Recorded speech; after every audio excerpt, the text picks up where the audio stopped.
Hello बच्चों, let's read the question. Question is a source-based question from National Zami Europe. Let's read about it. Question says read the information below and answer the questions that follow. हमें information को पढ़ना है और questions के answer देने हैं जो इसके साथ है. Let's read it.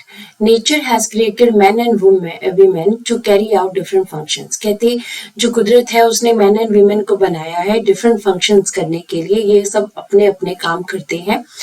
Man the stronger, the bolder and the freer of the two. ठीक है, अगर हम मैन और वुमेन की बात करें तो उसमें से मैन जो है वो ज्यादा स्ट्रॉन्गर है, ज्यादा बोल्ड है और ज्यादा फ्री है, ज्यादा उसको आजादी है. Has been designated as protector of the family और उसे फैमिली का प्रोटेक्टर भी कहा जाता है. It's provider mean for public task in the domain of law. ठीक है, अब इसमें क्या है कि जो भी जितने भी हमारे पब्लिक टास्क है, जितने भी सारे काम है, ठीक है, वो सारे कौन करता है? वो ज्यादातर जो है वो मैन ही करता है. डोमेन ऑफ लॉ हो गया, प्रोडक्शन हो गया, डिफेंस हो गया, हर जगह के ऊपर जो मैन है उसी की ही आगे चलती है. जैसे लॉ में प्रोटेक्शन की अगर हम बात करें, प्रोडक्शन प्रोसेस की बात करें, डिफेंस में बात करें तो मैन को ही ज्यादा आगे प्रेफरेंस देते हैं. वुमेन की अगर बात करें, the women are the weaker, dependent and timid, requires the protection of man. ठीक है, वुमेन की अगर बात करें तो ये क्या है? वीकर है, कमजोर है, डिपेंडेंट है दूसरों के ऊपर, टिमिड है, बहुत ही कमजोर है, बहुत ही ज्यादा जो है ये डरपोक टाइप है. तो उसकी वजह से क्या है कि इन्हें प्रोटेक्शन चाहिए. किसकी प्रोटेक्शन चाहिए? हमेशा इन्हें मैन की प्रोटेक्शन चाहिए होती है. हर स्फीयर इज द होम. उनका जो मेन स्फीयर है, जो मेन बाउंड्री है वो क्या है? घर ही है.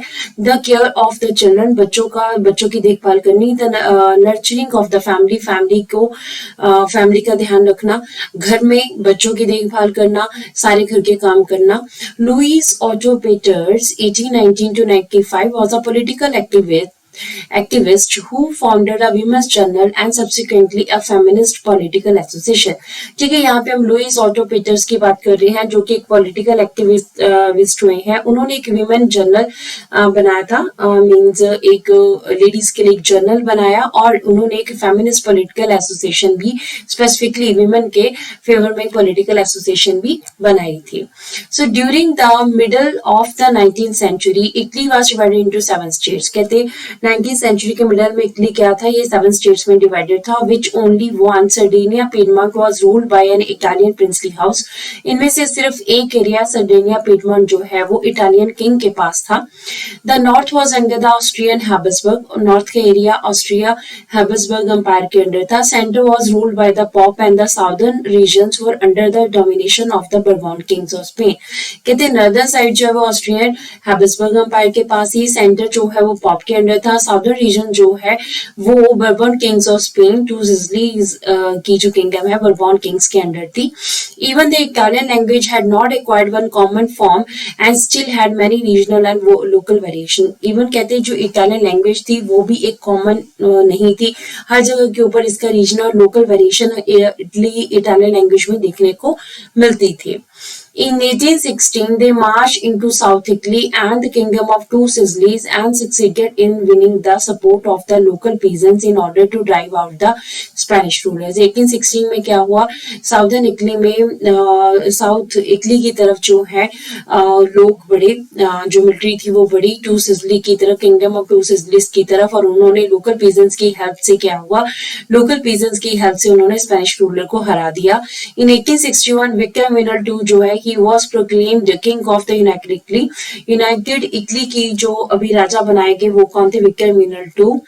However, much of the Italian population among whom rates of illiteracy were very high. अगर हम कहते हैं इटालियन पॉपुलेशन की बात करें तो यहाँ पे इलिटरेसी काफी ज्यादा थी, अनपढ़ता काफी ज्यादा थी. remained blissfully unaware of the liberal nationalist ideology, और इनको लिबरल नेशनलिस्ट आइडियोलॉजी के बारे में कुछ भी जानकारी नहीं थी. ये सारे लोग क्या थे? ये अनअवेयर थे इन चीजों के बारे में. तो अगर हम क्वेश्चन की बात करते हैं तो क्वेश्चन कहता है which of the following statement exactly defines the word feminist. इनमें से कौन सा वर्ड जो है एग्जैक्टली हमें फेमिनिस्ट के बारे में बताता है? So let's read about option A. Option A says creating awareness about equality of gender and providing similar rights as man. कहते हैं अवेयरनेस क्रिएट करना, इक्वलिटी क्रिएट करना जेंडर के बारे में, और सिमिलर राइट्स देना विमेन को भी एज मैन, जैसे मैन को मिलते हैं। B says awareness about the rights of women on political front, political front में ही सिर्फ विमेन के राइट्स की बात करना, उसके बारे में अवेयरनेस लाना।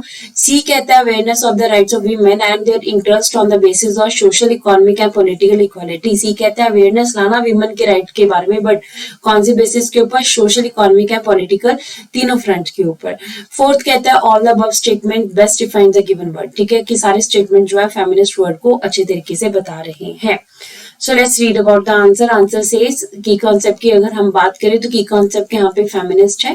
फेमिनिस्ट मीन्स क्या होता है? It means awareness of the women's right, women right को अवेयर करना, and interest based on the belief of the social, economic, political equality of the genders, ठीक है। दोनों जेंडर्स मैन वुमेन की अगर हम बात करते हैं तो यहाँ पे वुमेन को हर जगह के ऊपर इक्वालिटी दी जाए, social, economic and political equality की बात की जा रही है। तो बेस्ट डिफाइन ऑप्शन हमारे पास क्या आ रहा है? सी जो है वो राइट आंसर के रूप में हमारे पास आ रहा है, क्योंकि यही हमारे पास सोशल, इकोनॉमिक और पॉलिटिकल इक्वालिटी की बात कर रहा है। So this is the answer of the question, ठीक है। ये हमारे पास जो है ये सोर्स बेस्ड जो हमारा क्वेश्चन है इसका आंसर है option C. Hope so you understood the question as well as the answer. Thank you.